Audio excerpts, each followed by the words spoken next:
Listo. ¿Ya? Ya.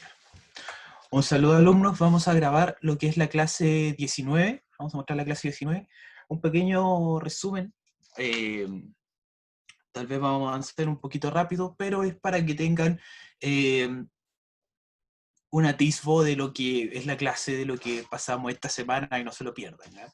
Esta semana vamos a hablar del esquema. Continuamos con la importancia de la correcta memorización, de la correcta interpretación de lo que son los textos, ¿ya? Las formas alternativas para memorizar, formas alternativas para aprender, ¿ya? ¿Qué es un esquema? Se los defino. Una forma de aprovechar el esfuerzo del estudio, ¿ya? Comprender, asimilar, perdón, evocar lo aprendido y saber cómo utilizarlo en su momento. No hay que limitarnos a leer una y otra vez lo expresado en el texto. Esto es importante, ¿ya? Hay que aprender que para aprender, no simplemente es leer una y otra vez el texto, esa no es la única forma en que nos va a quedar ese texto en la mente, ¿ya? El esquema es una herramienta muy útil, tanto como el resumen, de hecho es una forma de resumen, que nos va a ayudar a estar aprendiendo esta materia que a veces nos cuesta tanto, ¿cierto? Es necesario confeccionar esquemas y gráficos que faciliten el trabajo intelectual. A veces es muy necesario. Hay alumnos que solo son capaces de memorizar ciertas cosas a través de un esquema. Hay otras personas que el esquema no les sirve mucho tal vez. Hay otros que es una ayuda parcial, pero la única forma de darnos cuenta qué tanto nos sirve el esquema es haciéndolos y practicándolos. Antes de hacer un esquema, tenemos que tomar en cuenta algunas cosas, ¿ya? Es bueno desarrollar algunos pasos que vimos anteriormente en lo que era el resumen. Cuando hablamos del resumen, hablamos de estos pasos y estos pasos son aplicables aquí, en el esquema. Primero es la prelectura o la lectura rápida. Esto quiere decir que vamos a leer el texto una vez de forma bastante rápida, de forma relajada. Luego, generar interrogantes. Esto quiere decir hacernos preguntas sobre el texto. ¿Qué fue lo que nos costó? ¿Qué no aprendimos? ¿Hay alguna palabra extraña ahí en el texto? ¿Hay algo que nos provoca enojo? ¿Hay algo que nos provoca algún sentimiento dentro del texto? Esos interrogantes son importantes. Luego, hacemos una lectura comprensiva, ¿ya? Tomando en cuenta que ya hicimos nuestra prelectura rapidita, nuestra lectura relajada, ahora la hacemos comprensiva. Tratamos de responder las interrogantes que nos planteamos aquí, ¿cierto? Tratamos de comprender un poquito más todo lo difícil que había en este texto. Luego, también sirve mucho hacer notas marginales. ¿Qué es una nota marginal o nota al margen? Quiere decir que a veces hay una palabra o hay una frase que no entendemos, la podemos destacar con una flechita y anotamos algo que nos sirva para aprender. Eso es una nota al margen o una nota marginal. El subrayado también es muy importante. Recordamos, el subrayado se hace y se puede hacer de distintas formas, distintas maneras, y siempre es importante manejarse con orden dentro del subrayado, ¿ya? Luego tenemos el esquema como tal. ¿Cómo trabajamos el esquema como tal? Vamos a verlo acá. ¿Cómo se hace un esquema? Bueno, el título del esquema es lo más simple del mundo. O sea, el título del esquema es el mismo, el título del texto que tenemos, ¿ya? Y va a expresar la idea general del mismo. Esto se mantiene, ¿ya? Las ideas más importantes corresponden a las notas marginales, son ayudas para poder identificar, para poder ordenar este esquema, ¿cierto? O sea, todas las notitas que nosotros pusimos aquí en la orilla las vamos a usar como ayuda. Y las ideas más importantes las expresamos con frases cortas y concretas para no perder el objetivo. Deben ser frases bien cortitas y bien concretas. Ahora, ¿qué ventajas ofrece un esquema? Así como el resumen nos ofrecía una cierta cantidad de ventajas, el esquema también lo hace. Favorece el repaso. Es una forma que nos va a ayudar para repasar mucho más rápido, mucho más fácil cuando nos toque estudiar. Y da una visión súper global del texto. Un esquema es algo mucho más resumido incluso que un resumen, ¿ya? Ay, no. Ay, ya se... Ya. Ahí está apagado esto. Espérate, ahí está. Ya. Bueno, vamos a hablar de las ventajas de un esquema. La principal ventaja del esquema, la primera que tenemos aquí anotada, es que el esquema en sí favorece el repaso. ¿Ya? ¿Por qué favorece el repaso? Porque es mucho más fácil volver a repasar mirando un esquema, teniendo eso así como para verlo una ayuda gráfica, que estar nuevamente leyendo todo el texto, ¿cierto?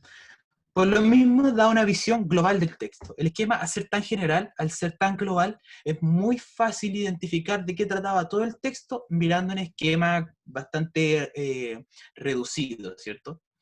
Ordena jerárquicamente las ideas del texto. Jerárquicamente quiere decir que las ordena de mayor importancia a menor importancia. Fomenta la capacidad de síntesis. Siempre es importante tener una buena capacidad de síntesis y el esquema nos ayuda a trabajar con eso. Nos ayuda a eh, confiar en nosotros, como les decía en la clase pasada, y estar dejando atrás esa desconfianza que nos tenemos a veces de no saber si algo es o no es importante y si es que lo podemos dejar de lado, ¿ya? Mejorar nuestra capacidad de síntesis nos va a ayudar a eso. Y contribuye a centrar los pensamientos. Esto viene en la misma línea de la capacidad de síntesis, poder saber la forma en la que tenemos que resumir algo. ¿Y cuánto hacemos un esquema? Esta pregunta en realidad no, yo la hago aquí, pero un esquema es una herramienta que nos permite una revisión de la materia y la podemos usar casi siempre, ¿ya? Porque es muy, muy eficiente. Por eso se recomienda usar cuando ya se tiene un conocimiento sobre el tema tratado, ¿ya? Y cuando no se quiere perder el conocimiento. Si nosotros sabemos de un tema, nos gusta un tema, a lo mejor podemos hacer un esquema para que no se nos vaya ese conocimiento de la cabeza. Si nos gusta harto el tema o sabemos bastante, podemos incluso hacer el esquema sin tener que recurrir a un texto, lo podemos hacer con la información que tenemos en la mente para poder retenerla de mejor forma. ¿Cuáles son las cualidades de un buen esquema? ¿Cómo podemos identificar que hicimos un esquema así, pero excelente? Es que va al grano, así vamos al grano. Usa frases cortitas, concisas, pero tienen sentido, ¿ya? Una idea por línea máximo, de ser posible. También emplea palabras claves, palabras significativas, palabras que nos ayuden a identificar ciertas cosas del texto de una forma muy precisa. Es visual. En todo momento se procura que el texto favorezca la visualización del contenido, ¿ya? El esquema nos ayuda visualmente, por lo tanto no tiene que estar lleno de texto y no debe estar desordenado. Un esquema debe estar lo más ordenado posible y ser lo más claro posible y fácil de identificar. Síntesis, palabra muy, muy importante. Tiene que recoger las ideas y sintetizar el tema para facilitar el repaso. No nos sirve un esquema que tiene un millón de cosas, un esquema complicado nos sirve porque nos haría el repaso más difícil. Y dominar el tema. El esquema se hace, como decíamos, cuando ya tenemos un dominio bastante bueno del tema para poder plasmarlo en un esquema. Hay tres, de los que vamos a hablar, que son el lineal, el gráfico y el diagrama. Todos son súper fáciles de identificar de forma visual, porque tienen una forma súper definida. El esquema lineal es este que tenemos aquí, ¿ya? Que la información se ordena mediante códigos numéricos o códigos de letras. ¿Dónde se ve este esquema lineal? Se puede ver en tesis, en trabajos un poquito más avanzados de investigación, ¿ya? Documentales. Se ve generalmente cuando estamos haciendo un texto complejo, estamos desarrollando un trabajo bastante extenso y queremos hacer un resumen y un esquema para poder identificar cuáles son los temas de los que estamos hablando. Luego tenemos el esquema gráfico. Tenemos el ejemplo aquí. El esquema gráfico es que la información se utiliza de izquierda a derecha y usa llaves, puede usar flechas también. Esto que está acá se llaman llaves. Estas. ¿Ya? Pero también se puede usar con flechas, lo podemos hacer con flechitas o con algún otro estilo, si se le ocurre otro estilo más creativo. se puede usar, siempre y cuando sea ordenado. Recuerden eso.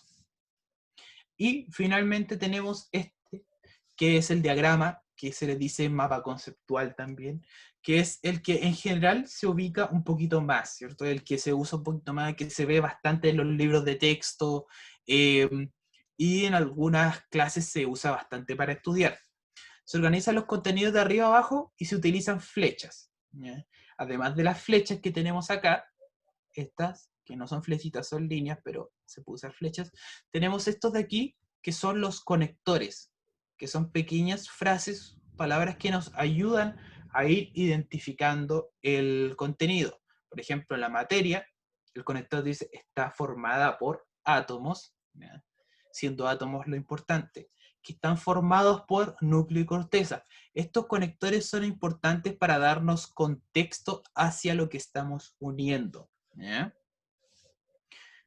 Y esos serían los tres tipos de esquema que tendríamos para repasar. Generalmente el que más vamos a usar va a ser el diagrama, ¿ya? Sobre todo en lo que es el lenguaje o el que les puede servir más para cualquier otra materia, como vemos aquí, aplicado en ciencias, y que es una forma muy fácil de identificar las partes que tiene la materia o las partes de los átomos.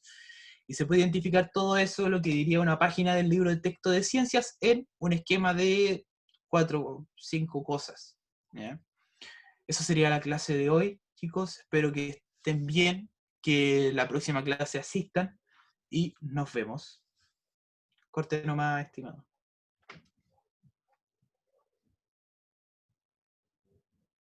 ¿Cortaste?